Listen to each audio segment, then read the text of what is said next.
Hi friends, ration அரிசியை வச்சு பஞ்சு போல் இட்லி எப்படி செய்கிறதுன்னு பார்க்கலாம். ரேஷன் அரிசி புழுங்கல் அரிசி 2 படி, ரேஷன் அரிசி பச்சரிசி 2 படி,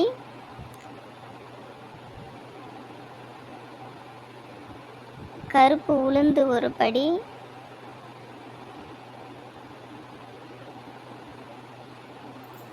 அஞ்சு ஸ்பூனு வெந்தயம்,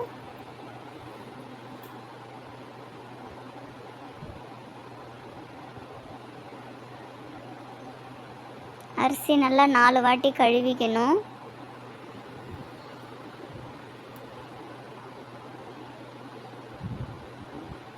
கழுவிட்டு அரிசி ஊற வச்சிடணும்.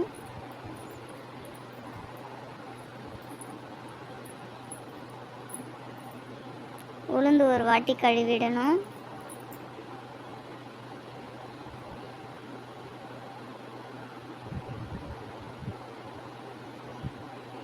கழுவிட்டு ஊற வைக்கணும்.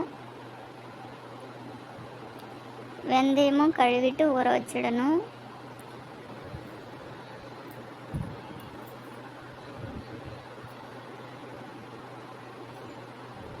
நாலு மணி நேரம் நல்லா உளுந்து ஊறின பிறகு கையால் நல்லா தேய்ச்சி கழுவணும். நல்லா கழுவினீங்கன்னா அந்த தூளெல்லாம் வந்துடும். நல்லா கையால் 2 கையால் தேய்ச்சி கழுவினீங்கன்னா க்ளீனாக அந்த உளுந்து தோலெல்லாம் வந்துடும்.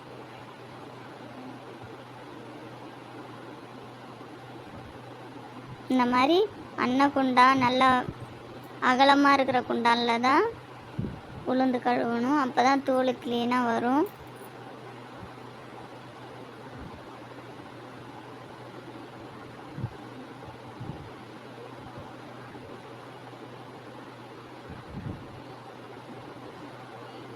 கழுவியாச்சு. கல் இல்லாத அரைச்சிக்கிடணும்.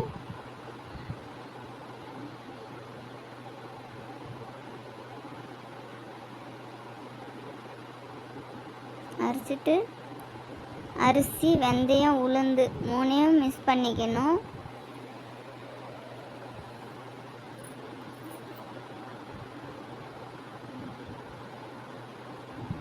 மிஷினில் கொடுத்து ஆட்டின்னு வந்துட்டு காலையில் எவ்வளோ மாவு தேவையோ அவ்வளோ மாவு எடுத்து உப்பு போட்டு கரைச்சி மூடி வச்சிடணும். மீதி மாவு எடுத்து ஃப்ரிட்ஜில் வச்சிருவேன்.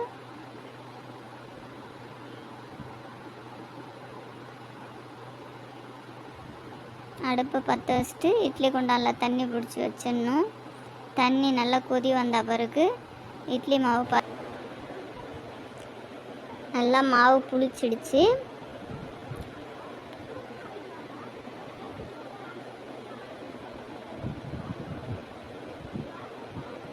வெள்ளை துணி எடுத்து பச்சை தண்ணியில் நல்லா நனைச்சிட்டு புழிஞ்சிக்கணும்.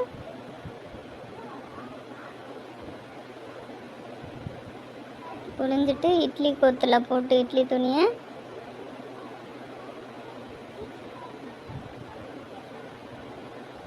மாவு ஊற்றி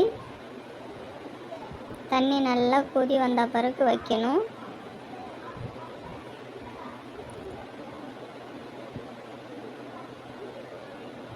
மூடிட்டு 20 நிமிஷம் கழித்து திறந்து பாருங்கள். பச்சை தண்ணியில் கையை நனைச்சிட்டு அமுத்தி பார்த்தீங்கன்னா கையில் ஒட்டாமல் வந்ததுன்னா இட்லி வெந்துடுச்சுன்னு அர்த்தம். தண்ணி தெளிச்சிட்டு இட்லி எடுக்கணும்.